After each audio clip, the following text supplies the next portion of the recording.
Welcome to the Healer's Journey. I'm Pauline Romao, founder of Body Holistic Hub and your host. This podcast takes you into the world of holistic healing through intimate conversations with dedicated practitioners. Today my guest is Amanda, a kinesiologist and spiral practitioner. Amanda has a compelling story of transformation. Like many of us, she found herself caught in repeating patterns, compromising her needs for others, struggling with feelings of not being enough, and battling depression that had been with her since she was 16. Despite years of personal development work, she kept showing up in the same ways, playing out the same limiting beliefs. But everything changed for her when she discovered kinesiology and later on spiral. So in today's conversation, we're going to dive deep into how kinesiology actually works, including the practice of muscle testing to communicate directly with the body's wisdom. We'll explore why feeling your feelings is the key to freedom, how emotional patterns create physical tension, and why suppressing emotion is truly the shortcut to pain. Amanda shares how she was finally able to lift her depression. She unpacks the real mechanics behind manifestation and explains why she believes change isn't just possible, it's inevitable when you're willing to go to the root. Amanda's work is intuitive, grounded, and deeply transformational. So whether you're someone who's done a lot of healing work, but still feels stuck, or you're just beginning to explore the connection between your emotions and your physical reality, you'll find our discussion both interesting and empowering. So let's dive into today's episode. Amanda, and thank you for joining us on the podcast. Thanks, Pauline. Thanks for having me. Let's start with the basics. What actually is kinesiology? Because I feel like it's one of those words that people might have heard about, but they're not quite sure what it means. So would love for you to tell us more. So, kinesiology is the study of movement. And so we're in a constant state of flow, right? We're in a constant state of moving all the time. And so depending on whether we have a mental emotional stress or we have a physical stress or we're stressed at work, this is what they call the triangle of health is like always moving. And so kinesiology is this modality where we go directly to the body for the answers. And so the body tells us where the imbalance is in that structure. So, for example, if we have a mental emotional stress and we suppress it, then it can come out physically or in the way that we live and work. And same way, if we have a really stressful lifestyle or stressful work environment, or, we're sad or upset or we've lost a loved one, like there's so many different ways that it can happen where we break our ankle, that break of our ankle is going to have impact on our emotional and mental state and the way that we live. So kinesiology was designed to identify where the imbalance is, like go to the unconscious and find out where the imbalance is and tell us what we need to do to bring it back into balance. So if I'm understanding what you're saying correctly, you communicate with the body to uncover an unconscious issue, emotion. Is that correct? Yeah. Yes, you're correct. When we say we access the unconscious, we're definitely looking at beliefs and patterns and the way that we talk to ourselves that have been instilled since the time that we entered this earth. So every kinesiologist that you'll see will have an area of expertise and it will fall into one of those categories. So kinesiologists who really focus on the physical, there's people that focus on the mental emotional, and then there's people that focus on the way that they live. So nutrition, allergies, all of that kind of thing. So the body has this amazing filing system. From the moment we enter this earth, our body is collating all our experiences to keep us safe. So what kinesiology does through a tool called muscle testing is it accesses those files underneath the surface. And it's like, okay, if Pauline came to see me because she was having a stress in her work environment, what unconscious patterns is her body holding that's stopping her from having the experience that she wants to in her work environment? Okay. And how does muscle testing work? What's the logic behind it? Sure. So muscle test, like there's two ways. So if it's in person, we use the person's body and there's over 42 muscles that we can test. And basically what it's doing is testing the body's ability to either hold an energy or not hold an energy. So depending on what we're looking for, when I say hold an energy, if I was to press on my arm and it held the energy, it's well, the body's okay with what I'm vocalizing at that stage, what I'm testing. Yeah. If it didn't hold it, if it went down, it means that the body doesn't have bandwidth. There's a problem there. So it tells us that that's where the work is. So that's what happens when we're in person. When we work online, basically, I use my body, I use my circuit to test into the person that I'm working with. This is where we expand our consciousness. We get the person that we're working with their permission to connect with their biofield, with their energetic field. Right? There's a container created. And so energy is limitless. And all we do with muscle testing is use my body as the conduit to access your energetic field. And once we Right. access your energetic field, is the same thing. If Pauline has something in relation to work, where is the imbalance? And we've got scan charts that we test into. So when it holds it, there's not a stress there. When it breaks, there's a stress there. It tells us that's where the work is needed. Okay. And who discovered that link between the body, the muscle testing, all of that in the first place? So it actually was born from chiropractics. So it was Dr. John T. He started working with the body and movement. Remember, kinesiology is a study of movement. And you might often find that if you go to a chiropractor and he pushes on your arm or your leg, that's actually the foundation of kinesiology. But it really branched out from there and started to recognize that the body is not this linear being. There's emotions, there's the environment, there's the physical body, and they all have impact on. Okay. And how did you find out about kinesiology yourself? Well, I remember a girlfriend I was working with, she was getting kinesiology, and I remember her telling me about it, and I was like, you what? And I had a dear friend at the time who also knew the same kinesiologist that my work colleague was going to, and she was like, you need to go to her. She was actually psychic. You didn't mess with her. When she said, you need to go, you just went, okay. And so she said to me, you need to go and see this kinesiologist. And I went and saw Loretto in Newcastle. And what blew me away about it is that she was telling me stuff that I had dare not spoken to anybody out loud. And she'd just press on my arm and test up something, and it would totally relate to how I was feeling. And so that was really my first foray into understanding myself and understanding stuff that was running under the surface. And I just went to her for years and years. And it wasn't until later, when I knew that I wanted to help people on a much deeper level than what I was doing, that I decided to study it. That's how I came across kinesiology. And how did it help you realize what were the then benefits in your day-to-day life, the impact? For me at the time, when I first saw a kinesiologist, I had two kind of major life things going on. I was separating from my husband at the time, and I also was really just starting to deal with the death of my dad. And it just released it. The impact that it had was buying what was moving under the surface. At that time in my life, I was really good at putting on a front and really good at holding it all together. Except on the inside, that wasn't happening. And so I didn't even know at that stage, I didn't understand the depth of who we are as human beings and the access, like how to feel, how to grieve, how to actually speak about it. Because at that time, that was years ago, we didn't talk much about feelings or experiences. It was very kind of surface level. So the impact that had, like, it set me free. That's the impact it had on it. And, it was really the first step for me of freedom. And once I experienced it, I was like, oh my, I want more. And so you decided to become a kinesiologist yourself. What's involved in becoming a kinesiologist? What does the training look like? How long does it take? I smile when you say that, because it's like, how long is a piece of string? Well, more so that I remember when I became a kinesiologist, I thought that, I'd study and that would be it, right? Mhm.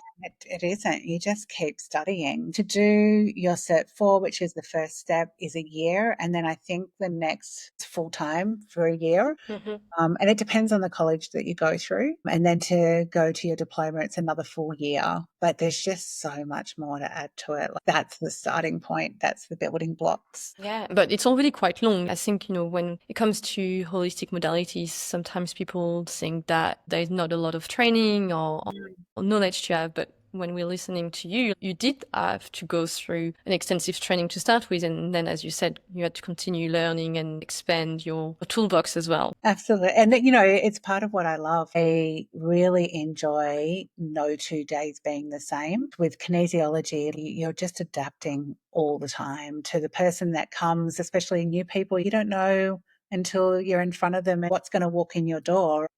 And you're constantly learning new And tools. why are people coming in, coming in to see you? Like, I understand sometimes they might not know, but have you noticed any pattern or recurring type of challenges that are leading people to you? Yeah, sure. I would say the main reason people come to see me is kind of two reasons. Either they've tried everything else and it's not had the impact that they wanted. And so this is kind of their last chance, or they know about it and they understand and they come to me for like self-doubt. They come to me because they feel stuck. They want to have deeper relationships. They want to feel freedom. They want to actually wake up, right, and enjoy their life. And there's blocks that they have. And usually it's self-doubt, fear that's stopping them from having that experience. They want happiness. That's what we all want. And you've mentioned that sometimes people come and see you after, having tried other type of modalities or therapies. Why do you think it worked with kinesiology when it didn't work with other approaches? I don't know that it didn't work Mm-hmm. because Okay. I don't really subscribe to that. I think that everything, like years of therapy, leads you to this point where you're Mm-hmm. ready for something more. So where kinesiology differs to, like, let's say talk therapy grows awareness, grows understanding. You understand why you are the way that you are, and you Mm-hmm. can forgive and you can have feelings around that, and it creates more space. Where kinesiology differs is that it goes to your unconscious and identifies the patterns that you're holding of why you are the way that you are. So the reason why we are the way that we are is because it's all our past experiences that inform our current experience, our hurts, our joys, our loves, our hates. Mm-hmm. Where kinesiology differs is it takes what is stopping us, our hurts, our pain, and it actually relieves them, like it releases them from our energetic body. And that's the difference. So when we release it from our energetic body, we're not holding that energetic pattern anymore. And when we're not holding that energetic pattern, we can respond differently. I see. And do you see babies as well? Is that possible? I personally don't. I think it's much more an in-person kind of, like, especially with like kids and babies, right? Mm-hmm.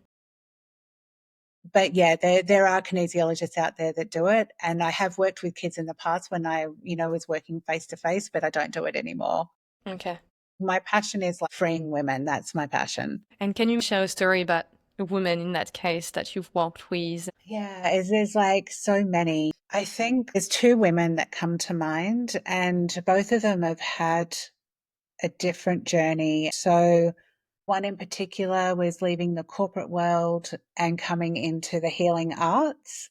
And I've Mm-hmm. really helped her making that move. And it's so enriching to see a person make a decision, right? Being able to support them and just slowly, like round the edges, kind of smooth out those like sharp, ouchy bits. You see them walk into what it is they want. And this person in particular, she moved from being in corporate world where she had a real desire to parent her children, especially through her their HSC. Mm-hmm. And so when I get to sit there and we connect on a session and she's parenting her daughter through her HSC and she's in joy because of that and she's balancing the household, that's beautiful. And she's got this little side clinic where she's working into the healing arts and she's doing sound healing and Reiki and she's fitting it all in because she made a decision. It's like the bee's knees for me. It doesn't get any better. That's the purpose that we're here for. And I'd be curious to understand, outside of a kinesiology session, do you have any, tips to help people be more in connection with, their unconscious feelings or pattern? Is Sure. The first word that came up was patience is like Mm-hmm. the number one thing I think when it comes to wanting to know your inner world or your unconscious more. Curiosity also. So, for example, I have a pain in my shoulder. Mm-hmm. Instead of being cranky with it or annoyed because it's stopping me from doing this, it's like, hold on a second, that is my body communicating to me. What are the ailments that I'm experiencing? Be it a pain in the leg, pain in the shoulder. There's a deeper connection. So just starting to notice repeating thoughts that we have, repeating feelings that we have, repeating fears that we have, just jotting them down. When we go, oh my gosh, like I'm having this repeated thought, or I'm having this repeated pain. And then let's just say for a pain, for example, if we felt a pain, what's it trying to tell me? Why is it here? How do I feel about it? The more that you connect with what it is your body is rising up in you, the more you will access, one, your inner world, and two, what's happening underneath the surface. There's so many things, it can be writing, it can be talking to a friend, it can be recording out loud. I'd say anything that you can do to be in contact with either your physical self or your emotional self is a great starting point. Interesting. And I think it talks to the connection between the physical body and the more subtle bodies. And I know that's something that you're quite passionate about as well, the connection between the different bodies. Could you tell us a little bit more about that and how they connect and relate to each other? You know me well, Pauline, to know that was like what I'm super passionate about. I think this is what kinesiology has been such a massive teacher for me. And this is one of the things that it's really brought home. We're not just a physical body. We have a mental body. We have an emotional body. We have a spiritual body. And so we need to fuel all of those areas. If we just focus on our physical body, we might have muscles and fit and we can run a mile. But if we can't feel our feelings, if we can't access our emotional body, then that's suppression. If we don't access our energy and we suppress it, again, it locks down our energy system. It locks down our physical body, which means that we might not be able to move our shoulder. We get stuck, for example. And it works the opposite way. Let's say our mental body, for example, if we ignore our mental health or just focus on our mental health, but not look at our physical, that's imbalance. We need to give equal attention, and it changes. It's not constant equal attention to all of those bodies. It's recognizing that I need to look after my physical body. That means the food that I put in it, what I surround it with, how I move it is really important. My energetic body, if we're suppressing how we feel, we're putting a massive plug on our energy body, and we become suppressed, we become dampened, we become less than, and we don't have the same energy to put towards what it is we want. Mm-hmm. So we need to really be aware of all of those 5 bodies. And that's why I do what I do, because our emotional body and our energetic body is the one that we pay the least amount of attention Yeah, to. I guess we can't see them, so it's a lot easier to look after our, physical body because we see it, so we understand that we have to, eat well. And I think now there is enough understanding of that. We wash ourselves every day, for example. But what is that kind of hygiene looking like for the emotional body or the energetic body? Like, is there anything that people can do to, keep those bodies in good health? The first thing I want to say is feel your feelings. And that is often the scariest thing for people to do. And I know from the work that I do is every physical ailment that we have has an emotional component. A way that we live and work has an emotional component. So if you really want to start freeing up your energy, look at how you feel. Let's just say we're scared. Have a conversation with somebody. The thing we can do is actually speak how we feel, because when we do, we release the emotional charge around it. Our energy body doesn't have to hold on to it anymore, and it can free flow. But when we hold on to it, it suppresses our energetic system, it suppresses how we feel, and we just get tighter and Mm-hmm. slower and more stressed, more upset. And that's why we explode in inappropriate Yeah. areas. No, it's super interesting. And I think it comes down to also getting more to the root cause of an issue. Yes. Often, again, when it comes to like a physical problem, we look at the symptoms and we try to alleviate those symptoms. But as you said, the reason why this issue in the first place is somewhere in your related to an emotion. If you don't, work on that emotion or release it, the physical issue is never really going to go away in the long term. It might go away temporarily, but not forever. So there's a lot to learn around that. I really want to remind people here, it is about balance. It's not about doing all the things all the time, because then we would be tired and we would be exhausted and we would have no energy to do anything. Yeah. It's being able to recognize that, oh, I'm feeling a bit stressed right now, and being curious about that and being with it instead of suppressing it. Suppressing it is like the number one thing that is the shortcut to pain. Yeah.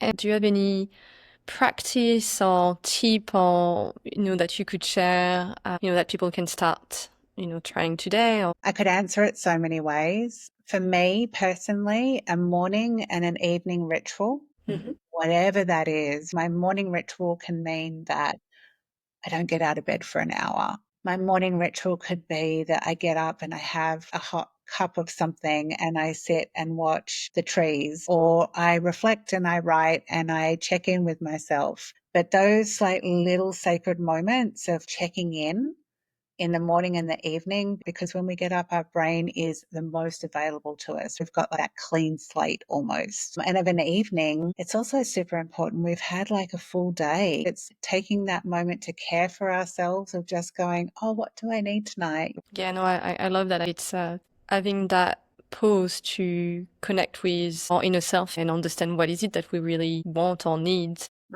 And sometimes when the day is super fast and we have so much to do, we never take the time to actually do that. So we've spoken a lot about kinesiology, but I know you're also a spiral practitioner, and spiral is a modality that I don't think a lot of people have heard about. So would love, for you to tell us a little bit more about how it works and also what led you to develop this approach. So I came across Spiral probably 4 years ago now. It wasn't the first time it had been recommended to me. And it was during the first lockdown in COVID that it kind of rose up again. And at the time I had just separated from a partner that I was with, and I was super down on myself because I could see that no matter all the work I had done, that when it came down to the crux of it, I was still showing up. I was still playing out the same patterns. I was still compromising my needs for another to be loved. And I was gutted. I was like, gosh, what is it going to take to change? And it was at that time that somehow Spiral fell into my lap. And because it was lockdown, I literally had the time to like look into it. Kinesiology is one of the foundational pieces of Spiral. And so the more I read on it, it was like, oh my gosh, this makes so much sense. I understand kinesiology, I understand muscle testing, I understand emotions, and I could see it all kind of coming together.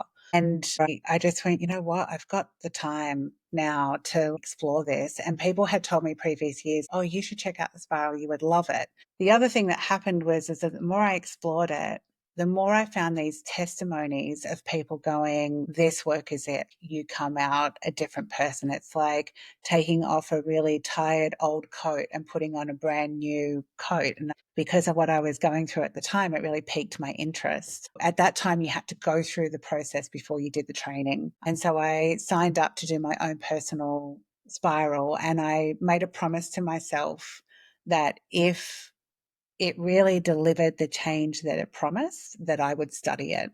And so I think it was by about the fourth weekend, the fifth weekend, it's like a 12-week process. By the fourth weekend, I had signed up to the training because the changes that I was experiencing was so profound. And I've never looked back. And so the reason why I believe Spiral is so powerful is because it's a meld of modalities. It looks at your emotions, and it uses NLP to reframe.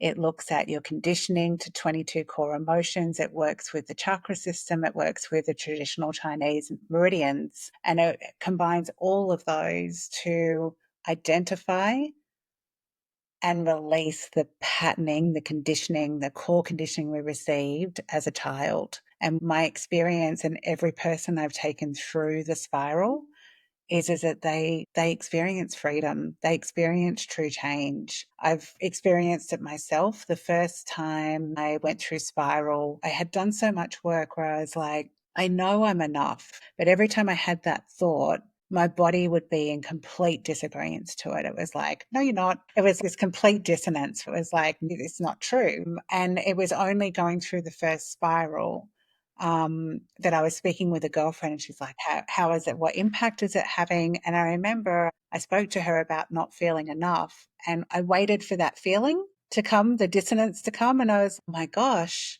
my body and my thoughts are in agreement. And that Mm-hmm. was my first foundational shift I really felt with spiral. And that wasn't even at the end of it. And the second one was that it lifted the last of my depression. You know, I have experienced depression since I was 16, right up into my 40s. And depression is now gone, completely gone. And it's beautiful. It's a piece of art. Every person I take through it has their own personal story of true change. And it's change that isn't surface level, it's foundational, and it sets you free. It's one of the reasons why I have it as part of my work, because I love kinesiology. It's an incredible tool. It identifies and helps you release things, but the spiral really creates foundational change. Okay. And why is that a 12 weeks process? Is there a mix between one-on-one session and then exercises? What does it look like? So we have a session to set up our intention, and then we have 1 week to journey each energetic chakra. So there's 7 chakras, so that makes it 8 weeks. Then at the end, we do an integration session. Then after that, we do a manifestation clear.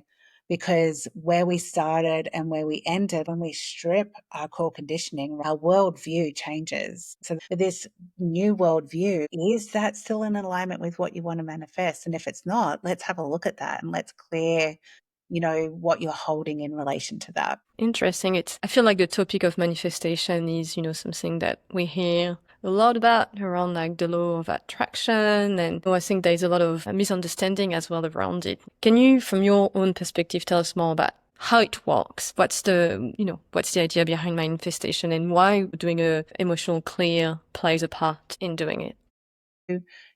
Let's say we want to manifest, right? Our body has a whole filing system about whether we can have that or whether we can't have that, depending on what we've experienced. So we have 2 currents. Well, we have more than 2 currents. However, when we talk about manifestation, we have 2 currents of energy. We've got from the base of our chakras up to the crown. That's called the current of liberation. It's current of freedom. And that's what we work with in spiral. And when we do a manifestation clear, we're working with the current of manifestation, which comes from the crown down to the base. So when we look at the current of manifestation, we have the idea, right? So say, for example, when I knew I wanted to help people, it was an idea. It was something that came from my consciousness. And so when we work with the current of manifestation, we're really working with the idea, and we're like, what's the purpose of it?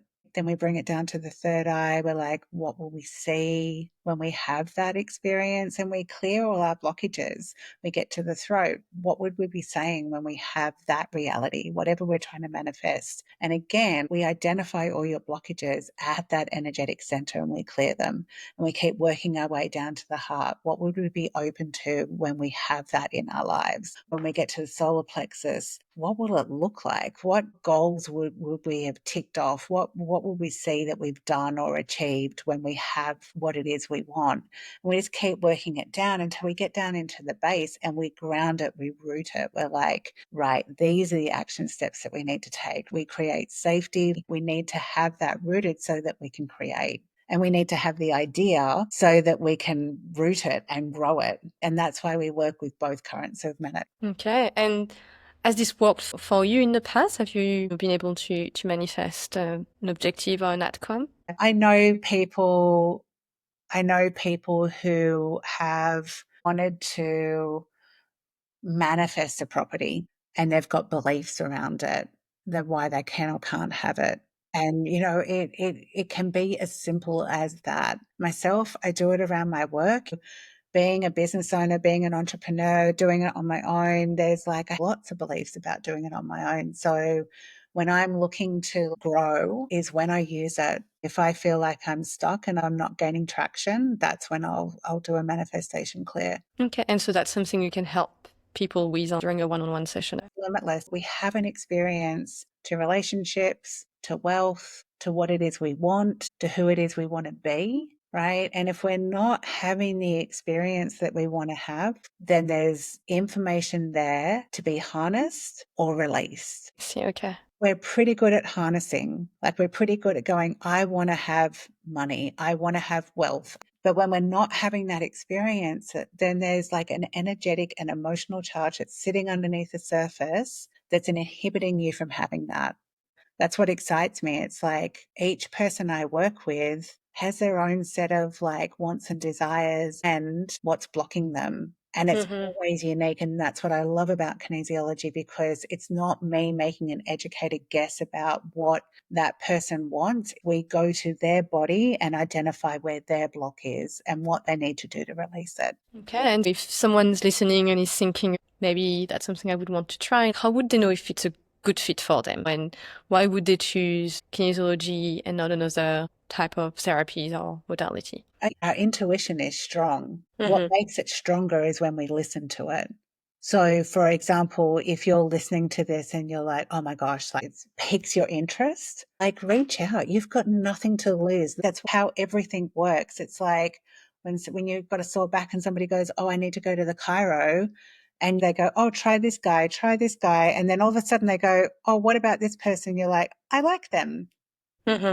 That's what gets your body is always working for you. It's always giving you the breadcrumbs. Our job is to follow it. Yeah. Nice. Perfect. Do you have any recommendation in terms of podcast or book that maybe you've read or listened to that really helps you? So many. I'm thinking of books more than anything. I'm more of a book person than a person. There's two books that come up to mind. The first one is if you're right at the beginning of understanding energy and how we're all connected. Celestine Prophecy is such an old book, but oh my gosh, it's such a good read to open your perspective to something more than this reality, this body. Skin. It's a choose your own adventure and it's a beautiful, easy read. There's another author that comes up. I can never say his name, but it's Paulo Coelho. Beautiful series of books that uses story to access life lessons. I really love the way he writes. And then the other one is Conversations with God. I love Yeah, I've read this one. It's so good, huh? Yeah, really good. Because it takes everyday problems that we have and it gives you a broader perspective about the rightness of where we could be with that. They'd be my recommendations. Yeah, this one is an interesting one because I feel like sometimes people are a little bit skeptical because of the name of the book. And the idea of like conversation with God. If you're not, a religious person, what does it mean? But I always say like, you don't have to believe in God to read this book. There's just a lot of really inspiring insights and ways to look at the world. And no matter where the information is coming from, it is something that's going to make you rethink how you live your life. So amazing. And just last question is, if someone, walks away from this conversation with just one thing, what would you hope it would be? The first thing that came up was it's like change is possible. Change is possible and it starts with you. It starts with a decision. I want this experience and what do I need to do in order to have it? We are so much vaster and richer and deeper than what we can possibly imagine. And I watch it every day. I watch people change day on day, week on week, year on year. I've seen it in myself. I see it in the people that I work with. What you want is possible. There's a reason why you have that desire. Follow it until you have it in your hands. And that's the starting point. And there's always a starting point for everybody. Kinesiology, it was my starting point. Therapy was there for a minute, but kinesiology was my starting point. It gave me access. It opened my mind that there was more. And that's all my system needed. And then after that, I was like a duck to a water of like, I want more, So choose your starting point. Amazing. Beautiful. Well, thanks so much, Amanda.